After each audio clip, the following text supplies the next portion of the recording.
नमस्कार, आपके साथ मैं हूं सुमेरा खान। सत्ता के सभी न्यूज मित्रों का स्वागत है। सबसे पहले सत्ते पे सत्ता, यानी 7 खबरें और दिलचस्प जानकारियां एक साथ। आज पहले भारतीय सेना के हथियारों की सत्ता आपको दिखाएंगे, जिसमें अब पुतिन का पंतसीर भी आने वाला है। इस पर रूस के साथ एक डील हुई है जो दुश्मनों के असीम दुख का गारंटी कार्ड भी है। साथ ही उस रोबोटिक डॉग से मिलवाएंगे जो ऑपरेशन ऑल आउट में इंडियन आर्मी की मदद करेगा। फिर भारत में हर वर्ष होने वाले सड़क संघार की खबर, जिसमें हर 1 घंटे में 17 लोगों की और हर 4 मिनट में 1 शख्स की जान जा रही है। देश में होने वाले सड़क हादसों पर एक नई और डराने वाली रिपोर्ट आई है जो आपके लिए भी एक चिंता का हॉर्न है। इसके बाद मुस्लिम धर्मगुरु तौकीर रजा से मिलवाएंगे, जो कल तक रूह कपाने वाला बयान दे रहे थे, लेकिन आज अचानक उनके तेवर ठंडे पड़ गए। इसके अलावा एक नए और जहरीले मौलाना से मिलवाएंगे जिसने पाकिस्तान बॉर्डर के लखनऊ एक्सटेंशन की बात कही है। फिर एक प्योर पॉलिटिकल कुंजी महाराष्ट्र में उद्धव ठाकरे की चेकिंग पर मचे सियासी क्लेश पर खोलेंगे।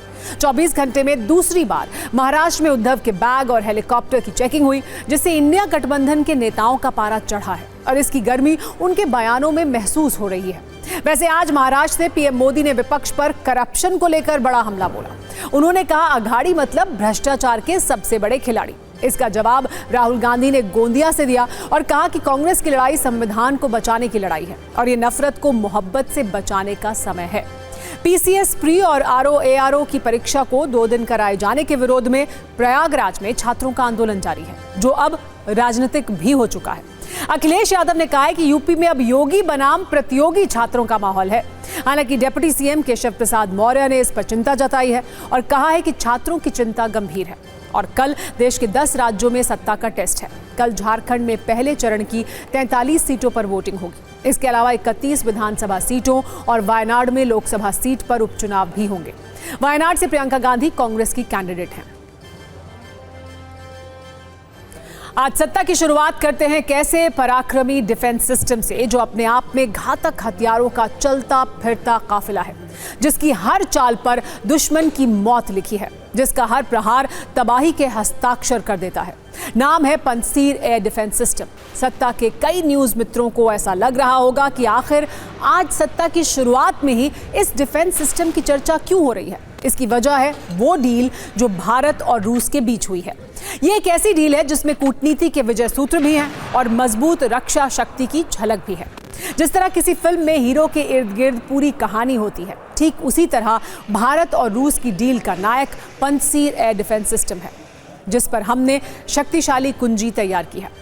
रैपिड फायर अंदाज में इसकी कुंजी आपके सामने खोलते हैं। ये डील भारत के लिए कितनी अहम है, इसका अंदाजा आप इसी बात से लगा सकते हैं कि ये वो डिफेंस डील है जो आज की तारीख में रूसी राष्ट्रपति व्लादिमीर पुतिन के घर की सुरक्षा कर रहा है।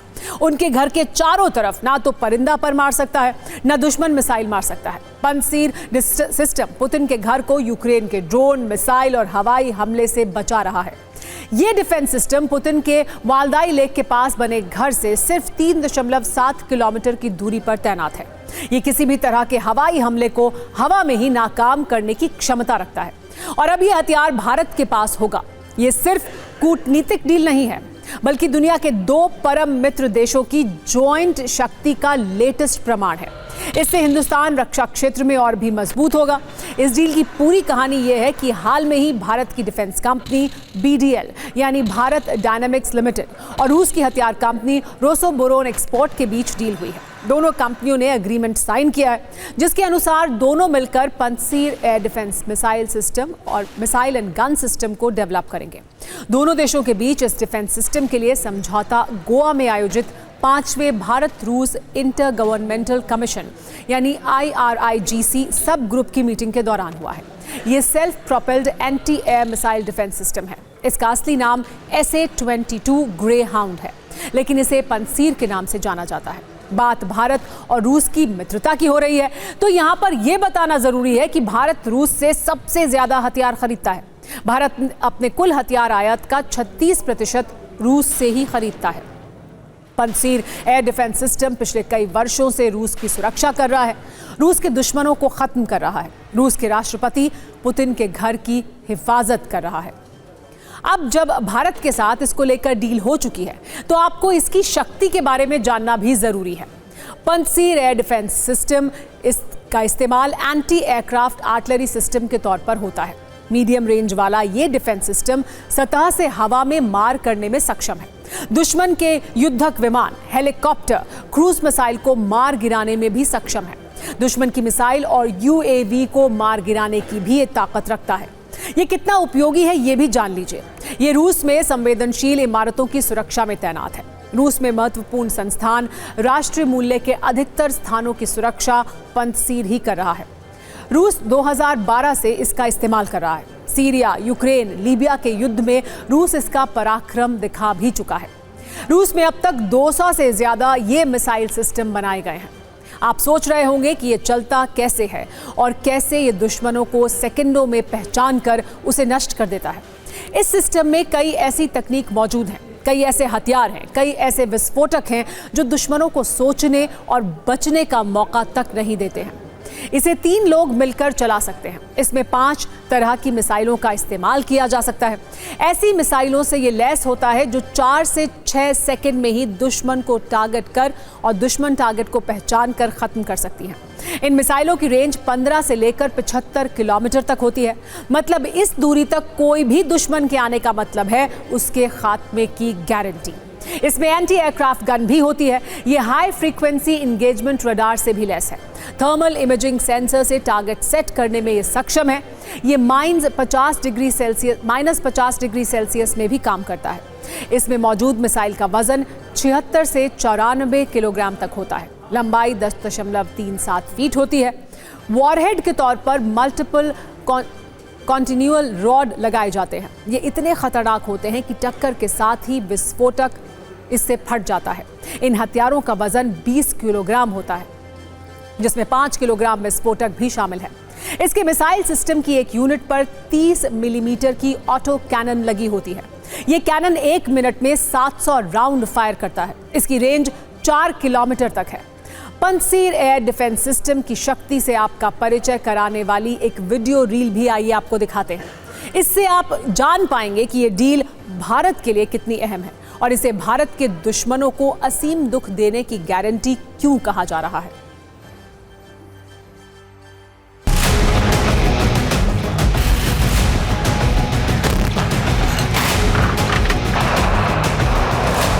भारत का जिस तरह से आजकल सुरक्षा का माहौल है, एक तरफ पाकिस्तान, एक तरफ चाइना, और जिस प्रकार से आज दुनिया में लड़ाई हो रही है मिसाइल के द्वारा, ड्रोन के द्वारा, ऐसे में एयर डिफेंस सिस्टम को बहुत ही मजबूत होना बहुत ज़रूरी है। और ये जो पंतसीर एयर डिफेंस सिस्टम है, ये कई लेयर्स के एयर डिफेंस सिस्टम में जब हम आते हैं तो सबसे नज़दीक वाला और जो पॉइंट एयर डिफेंस सिस्टम है उसको कवर करता है। जो हमारे जो इंस्टॉलेशन है, वीआईपी इलाके हैं, जहाँ पर हमारे डिफेंस के इलाके हैं, उनको ये बचाने में बहुत ही माकूल है।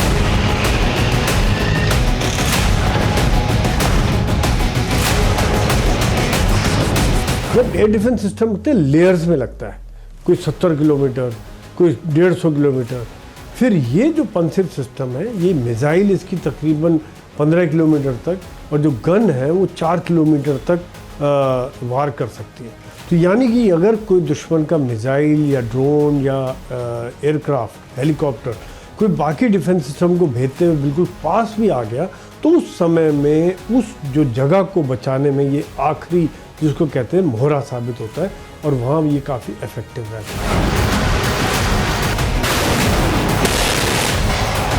के अंदर रडार जो इसका है वो ECCM के द्वारा कंट्रोल्ड है, और 3 लोग इसको चलाने के लिए, एक ड्राइवर हो गया, एक कमांडर हो गया, एक ऑपरेटर हो गया। ऑपरेटर यानी कि टारगेट को ढूंढता है, पकड़ता है, एक्वायर करता है, और कमांडर फायर करता है। तो इस तरह से बहुत छोटी टीम है जो कहीं भी एक जगह दूसरी जगह बदली करके फायर करने में सक्षम रहती है।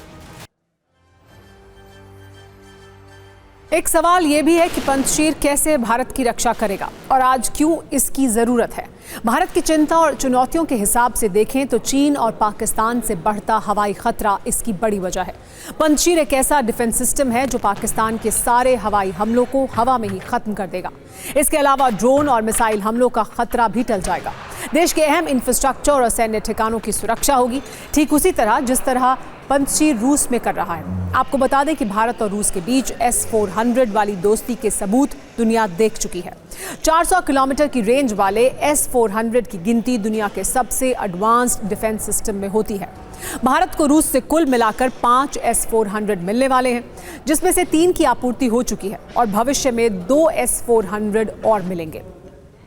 सत्ता में अब आपको भारत के अत्याधुनिक रोबोट से मिलवाते हैं, जो हर मौसम में, हर परिस्थिति में, हर क्षेत्र में भारतीय सेना की मदद करेंगे। चाहे वजन उठाने की बात हो, दुर्गम इलाकों में जाने की बात हो या फिर दुश्मनों पर प्रहार करने की बात हो, ये रोबोटिक म्यूल हर वक्त सेना के साथ रहेंगे और 100% सेवा भी देंगे।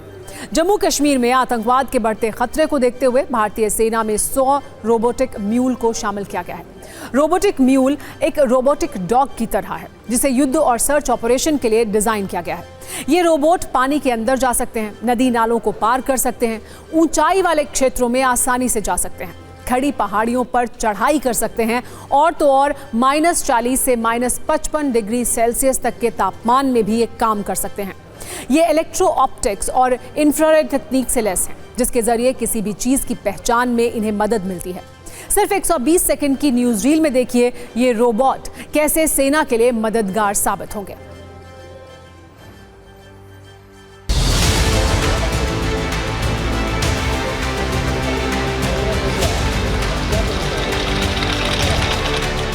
जो आप तस्वीरों में देख रहे हैं, ये हाल ही में ही भारतीय सेना के बेड़े में शामिल हुआ नया हथियार है। इसका नाम है रोबोटिक म्यूल।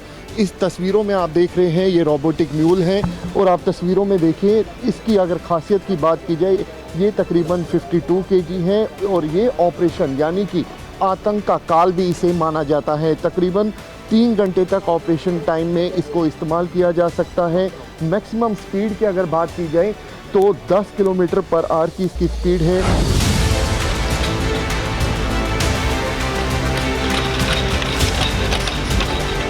अगर इसकी पेलोड की कैपेसिटी की बात की जाए 10 kg तक ये पेलोड जो है वो उठा सकता है। खास बात यही कि इसके अंदर तकरीबन 5 कैमरे लगे हुए हैं। दिन हो या रात इस तरीके से ये पूरी लाइव फीड जो है वो दे सकता है। इसके अंदर सेंसर लगे हुए हैं। सबसे खास बात ये कि ये मेड इन इंडिया है और आप तस्वीरों में देखिए कि किस तरीके से ये ऑपरेट करता है। और ये बेहद ख़ास हथियार जो है ये हाल ही में ही भारतीय सेना के बेड़े में शामिल हुआ है। और जाहिर तौर पर जिस जगह पे भी आतंकी छुपे होंगे वहाँ पर ख़ास तौर पे इसका इस्तेमाल जो है वो किया जाएगा।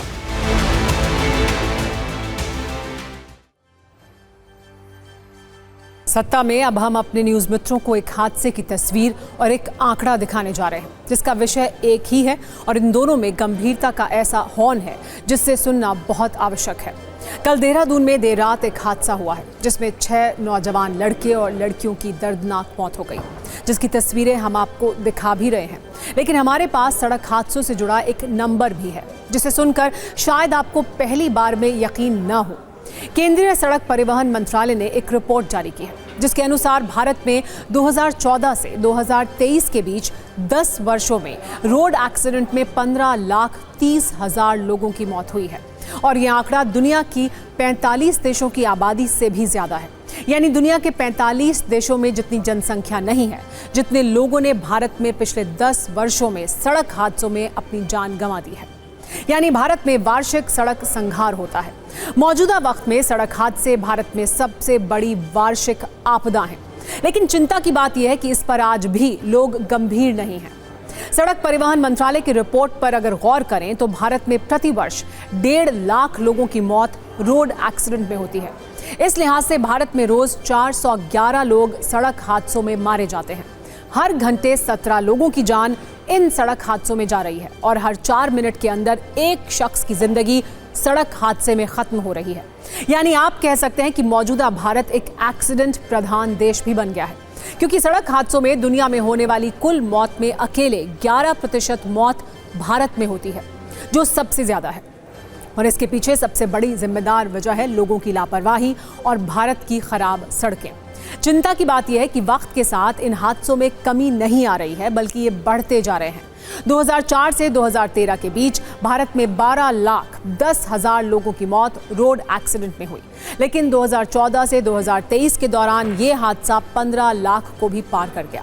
और एक दशक में भारत में सड़क हादसों में 21% इजाफा हुआ है। फिर भी भारत में सड़क हादसों को गंभीरता से नहीं लिया जाता है और सच ये है कि इन हादसों का असली दर्द वो लोग ही जानते हैं जिन्होंने किसी अपने को किसी रोड एक्सीडेंट में खो दिया है। भारत की सड़कें ऐसी कातिल हैं जो सबसे ज्यादा लोगों की जान लेती हैं, क्योंकि इतनी जान ना तो 10 वर्षों में प्राकृतिक आपदाओं में गई है, ना ही किसी युद्ध या हमले में। भारत में 2014 से 2023 के बीच रोड एक्सीडेंट में 15,30,000 लोगों की मौत हुई, जबकि इन्हीं 10 वर्षों में भारत में हुई सभी प्राकृतिक आपदाओं में 22,883 लोग मारे गए, यानी 23,000 से भी कम। इसी तरह 2014 से 2023 के बीच भारत में नक्सली हमले में 2020 लोग मारे गए, जबकि कोरोना से वर्ष 2020 से लेकर अब तक 5,33,000 लोगों की जान गई और इसमें भी ज्यादातर मौतों की संख्या कोरोना की दूसरी और तीसरी लहर के वक्त की है। यानी भारत में सबसे ज्यादा लोग सड़कों पर ही मर जाते हैं और इसमें या तो किसी दूसरे की लापरवाही होती है या फिर खुद की गलती। कुछ वक्त पहले हमने भारत में होने वाले सड़क हादसों पर केंद्रीय परिवहन मंत्री नितिन गडकरी से एक सवाल भी किया था। तब उन्होंने क्या कहा था, आइए आपको ये दिखाते हैं। एक क्षेत्र है कि बहुत कोशिश करने के बाद में भी इसमें जैसी कामयाबी मिलनी चाहिए वो नहीं मिली। देश में 5 लाख एक्सीडेंट होते हैं, 1.5 लाख मौतें होती है और 3 लाख लोगों के हाथ पैर टूट जाते हैं।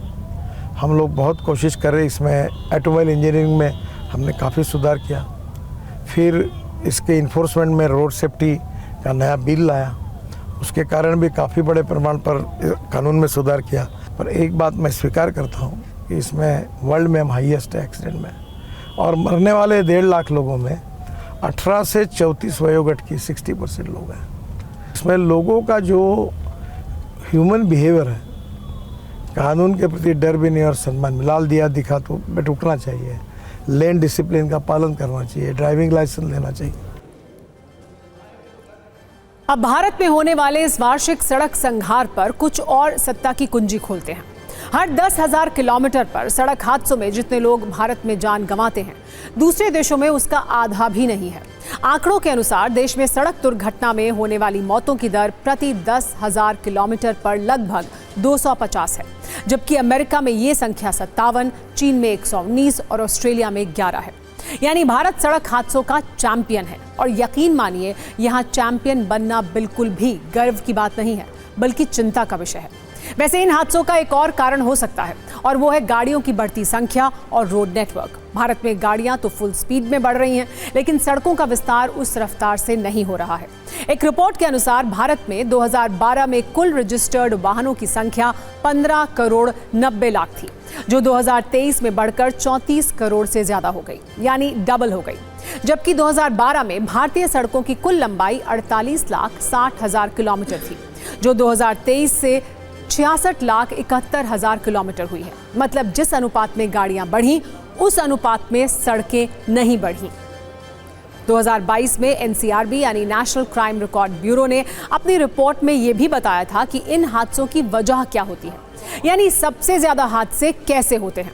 भारत में हर वर्ष करीब 90,000 मौत ओवर स्पीडिंग यानी ज्यादा रफ्तार में गाड़ी चलाने की वजह से होती है।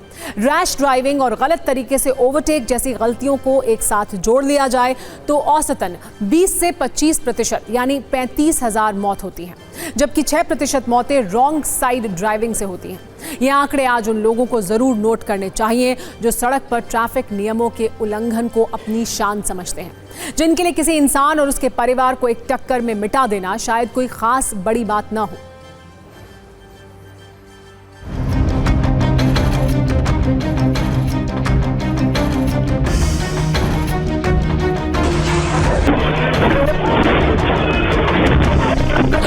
क्या वजह है कि पिछले 10 साल में 15 लाख से ज़्यादा लोगों ने हिंदुस्तान में रोड एक्सीडेंट में अपनी जान गंवाई?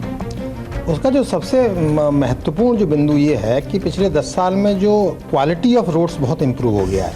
हमारे एक्सप्रेस भी बहुत अच्छे हो गए, हमारी सड़कें बहुत अच्छी हो गई हैं। तो जो इंफ्रास्ट्रक्चर का डेवलपमेंट हुआ है उनमें स्पीड बढ़ गया है, और स्पीड बढ़ने के कारण जो गवर्नमेंट का हुआ है, जो इस तरह की डेथ्स हुई हैं वो स्पीड बढ़ने के कारण, क्योंकि स्पीड ही हो गया है सब कुछ चीज़ें। दूसरी बात यह है कि इंडिया में जो रोड का जो रूल्स है ना, उसको बहुत कम लोग फॉलो करते हैं।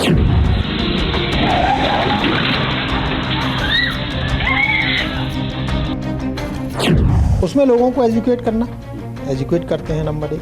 नंबर 2, ऐसे स्पॉट्स को आइडेंटिफाई करना जहाँ किस तरह की घटनाएं हो जाती हैं। नंबर 3, ड्रंकन ड्राइविंग के चालान हम लोग करते हैं। नंबर 4, जो डेंजरस ड्राइविंग है उसको चालान करते हैं। ये ह्यूमन एरर आप बोल सकते हैं, ह्यूमन एरर। अगर आप रेड लाइट सामने दिख रही है और आप उसको क्रॉस करते हैं तो आप अपनी जान खतरे में नहीं डालते हैं, आप दूसरे व्यक्ति की भी जो सही चल रहा है उसकी भी जान खतरे में डाल रहे हैं। तो ये चीज़ है, आप रॉन्ग साइड ड्राइव कर रहे हैं या फिर आप तेज़ी से चला रहे हैं कि आपको जल्दी पहुंचना है, इतने में आपकी मशीन ही तो है जिस पे आप ड्राइव कर रहे हैं, उसके साथ कुछ दुर्घटना हो गई तो आपके साथ भी हादसा हो जाता है।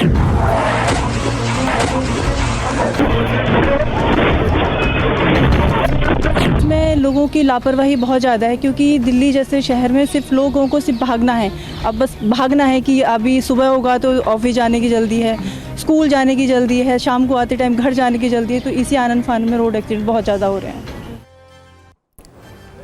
इस खबर का नजरिया 9 ये है कि भारत में सड़क हादसों की स्थिति भयानक है, लेकिन अफसोस की बात यह है कि सड़क हादसे कभी भी भारत में चुनावी मुद्दा नहीं बनते। इस मुद्दे को राजनीतिक दल अपने चुनावी घोषणा पत्र का हिस्सा नहीं बनाते। कोई नेता ये वादा नहीं करता कि वो सरकार में आने के बाद इन मौतों को रोकेगा, जबकि सड़क दुर्घटनाओं के मामले में भारत की स्थिति पूरी दुनिया में सबसे ज्यादा खराब है। फिर भी चुनावों के दौरान मुफ्त की घोषणाएं तो हो जाती हैं, लेकिन मुफ्त की मौत की बात कोई नहीं करता। सत्ता में अब बात करते हैं महाराष्ट्र की, जहां चुनाव भी है, समीकरण साधने के लिए अपने अपने दांव भी हैं और वोट वाला तनाव भी है। वैसे तो महाराष्ट्र में कई विधानसभा सीटों पर कड़ा मुकाबला है, लेकिन एक विधानसभा सीट की चर्चा पिछले कई दिनों से सबसे ज्यादा हो रही है। इस सीट का नाम है बारामती। जब भी बारामती का जिक्र होता है, अपने आप पवार परिवार का नाम जुबान पर आ ही जाता है, क्योंकि इस सीट पर पवार परिवार की ही वोटों वाली सत्ता मजबूत रही है। लेकिन जब क्लेश परिवार के अंदर हो और मुकाबला परिवार के सदस्यों के बीच ही हो तो मामला दिलचस्प हो जाता है।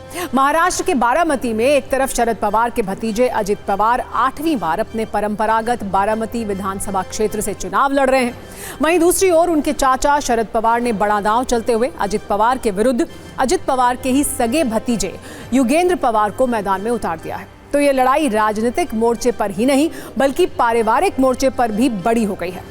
महाराष्ट्र की राजनीति के मंझे हुए खिलाड़ी शरद पवार ने बारामती में सियासी चक्रव्यूह कुछ इस तरह रचा है कि भतीजे अजित पवार घिर गए हैं। अब आपको सिर्फ 4 पॉइंट में बताते हैं कि कैसे अजित पवार को बारामती में शिकस्त देने के लिए शरद पवार ने परिवार वाले मोहरे को आजमाया है। इसकी शुरुआत टिकट वितरण से ही हो गई थी, जब अजित पवार के खिलाफ उनके सगे भाई श्रीनिवास पवार के बेटे को शरद पवार ने अपनी पार्टी से उम्मीदवार बनाया था। जैसे जैसे चुनाव करीब आ रहे हैं, नए नए दांव आजमाए जा रहे हैं। शरद पवार खुद युगेंद्र पवार का नामांकन करवाने गए, साथ जाकर क्षेत्र के लोगों को संदेश दिया कि वो किसके साथ हैं और बारामती की जनता को किसका साथ देना चाहिए। सिर्फ इतना ही नहीं, शरद पवार ने ऐसा चक्रव्यूह रचा है जिस वजह से अजित पवार के साथ सिर्फ उनका अपना परिवार है, मतलब बाकी पूरा पवार परिवार युगेंद्र के प्रचार अभियान में जुटा हुआ है। और तो और शरद पवार की बेटी सुप्रिया सुले भी जमकर भतीजे युगेंद्र का प्रचार कर रही हैं। युगेंद्र के लिए वोट मांग रही हैं, जो अजित पवार के लिए किसी चुनौती से कम नहीं है।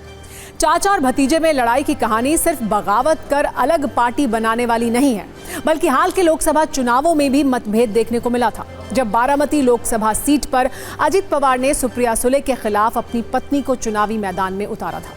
उन्होंने शरद पवार की बेटी सुप्रिया सुले के खिलाफ अपनी पत्नी सुनेत्रा पवार को चुनावी मैदान में उतार दिया था। अपनी ही चचेरी बहन के खिलाफ अपनी पत्नी को चुनाव मैदान में उतारकर उन्होंने सीधे सीधे शरद पवार से पंगा ले लिया। बताया जा रहा है कि इसके बाद शरद पवार बहुत ज्यादा नाराज हो गए थे। हालांकि सुप्रिया सुले लोकसभा चुनाव में 1.5 लाख से अधिक मतों से जीत गई थी और वो इस मिथक को तोड़ने में कामयाब रही कि वो अब तक अजित पवार की ही मेहनत के बल पर जीतती आई हैं। यहां तक कि इस चुनाव में सुप्रिया सुले को बारामती विधानसभा क्षेत्र में भी करीब 48,000 मतों की बढ़त थी, जो अजित पवार की चिंता बढ़ा रही है। लेकिन एक सच ये भी है कि लोकसभा और विधानसभा के समीकरण अलग होते हैं। पहले आप 120 सेकंड की न्यूज रील से बारामती में परिवार में वोट संघर्ष का स्टेटस देखिए, उसके बाद बारामती का दिलचस्प सियासी इतिहास भी आपको बताएंगे।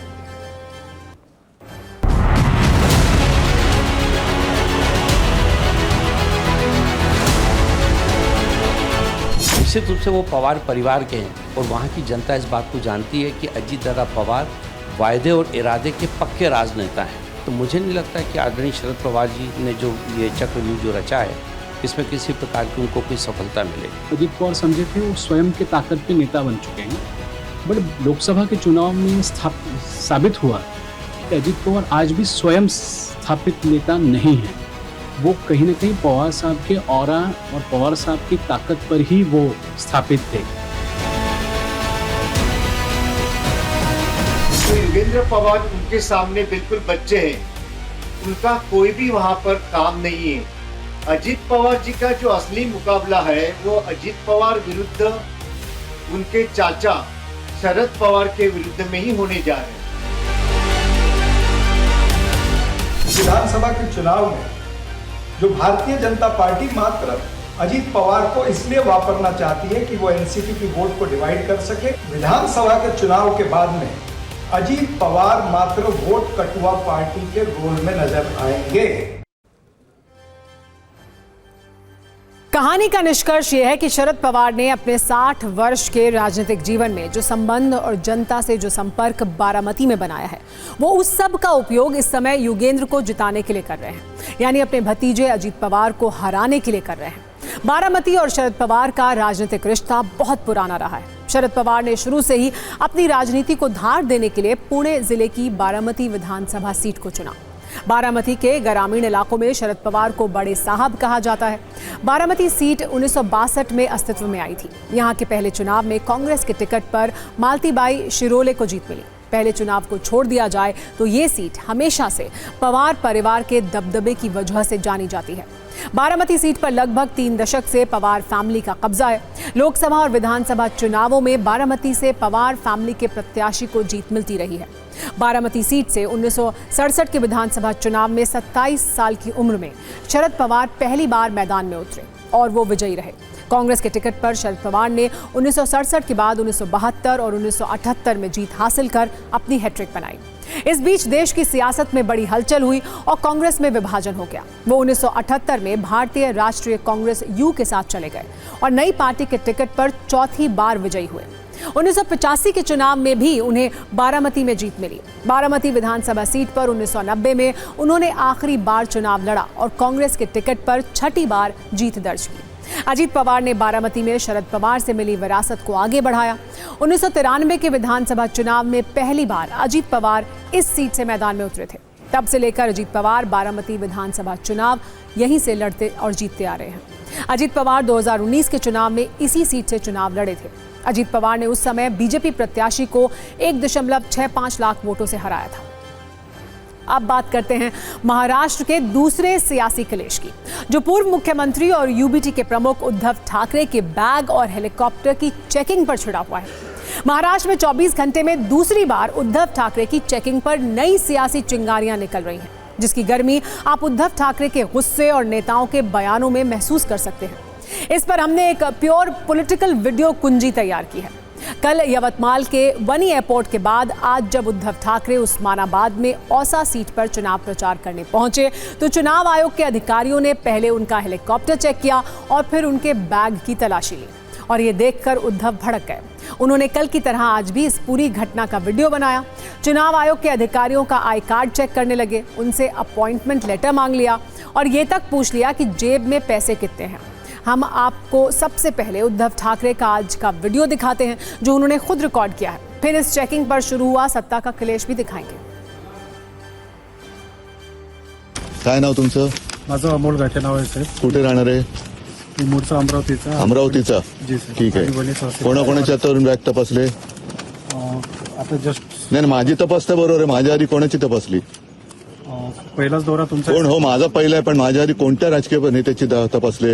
नाही साहेब 4 महिने झाले मला. 4 महिन्यात एकाची नाही तपासली. मीच पहिला गिराईक सापडलो.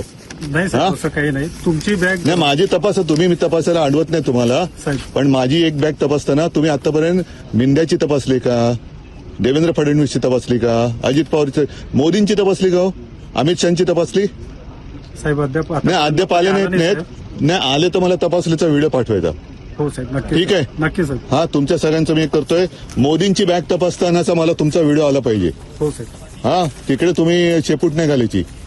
हा व्हिडिओ मी रिलीज करतोय. ठीक आहे, तपासा बॅग माझी. बॅग रिकवर आहे. माझा युरिन पॉट पण तपासा. वैसे उद्धव ठाकरे ने कल यवतमाल के बनी में चुनाव आयोग के अधिकारियों से एक सवाल भी किया, क्या कभी मुख्यमंत्री एकनाथ शिंदे, डिप्टी सीएम देवेंद्र फडणवीस का बैग चेक किया है? वैसे अधिकारी तो इसका जवाब नहीं दे पाए, लेकिन हम आपको नेताओं की चेकिंग से जुड़े कुछ तथ्य जरूर बता देते हैं। 17 मई को लोकसभा चुनाव में प्रचार के दौरान जब एकनाथ शिंदे नासिक गए थे तो वहां उनके हेलीकॉप्टर की चेकिंग की गई थी। इसी तरह 5 नवंबर को विधानसभा चुनाव में कोल्हापुर में प्रचार के लिए पहुंचे डिप्टी सीएम देवेंद्र फडणवीस का हेलीकॉप्टर भी चेक किया गया था। चुनाव आयोग के अनुसार इलेक्शन के दौरान चेकिंग के नियम सबके लिए एक हैं। अगर आचार संहिता लागू है तो चुनाव आयोग के अधिकारी किसी की भी चेकिंग कर सकते हैं। लेकिन उद्धव ठाकरे के बैग चेक करने पर महाराष्ट्र में बड़ा सियासी बवाल हो गया है, क्योंकि आमतौर पर आपने खबरों में बैग के अंदर नोट देखे होंगे, लेकिन इस बैग के अंदर वोटों वाली संभावना है और शायद इसी संभावना की वजह से इस पर सत्ता का इतना क्लेश हो रहा है।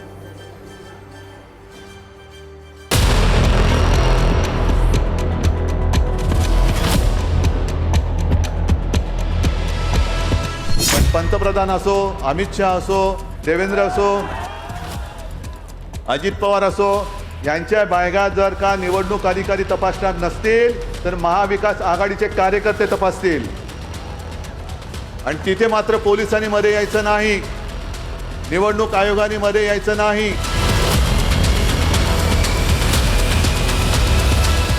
हमारे सामान का, हमारे हेलीकॉप्टर, हमारे प्राइवेट जेट, हमारी कार, सबकी जांच करते थे, हमारे घर तक पहुंचते थे, हमको कोई तकलीफ नहीं।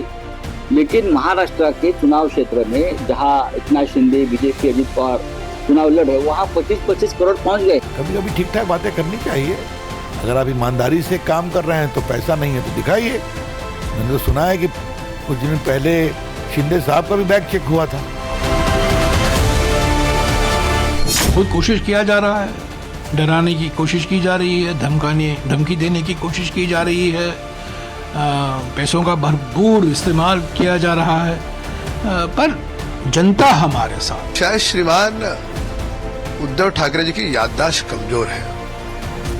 क्या लोकसभा चुनाव में महाराष्ट्र के मुख्यमंत्री एकनाथ शिंदे जी का बैग चेक हुआ तो ये भूल गए हो? संविधान के सामने नेता हो, अभिनेता हो या सामान्य जनता हो, एक जैसे होते हैं। उद्धव ठाकरे जी ठीक कह रहे हैं, जब सब चेकिंग हो कोई दिक्कत नहीं है। खाली अब टारगेट करके एक पार्टी के नेता को टारगेट कर रहे हो, वो गलत है। चुनाव आयोग ये किसी की भी कभी भी कहीं पर भी उनकी बैग कार चेक करते हैं। उप मुख्यमंत्री देवेंद्र फडणवीस जी की 5 नवंबर को कोल्हापुर में उनका हेलीकॉप्टर, उनकी बैग, सब सामान चेक किया।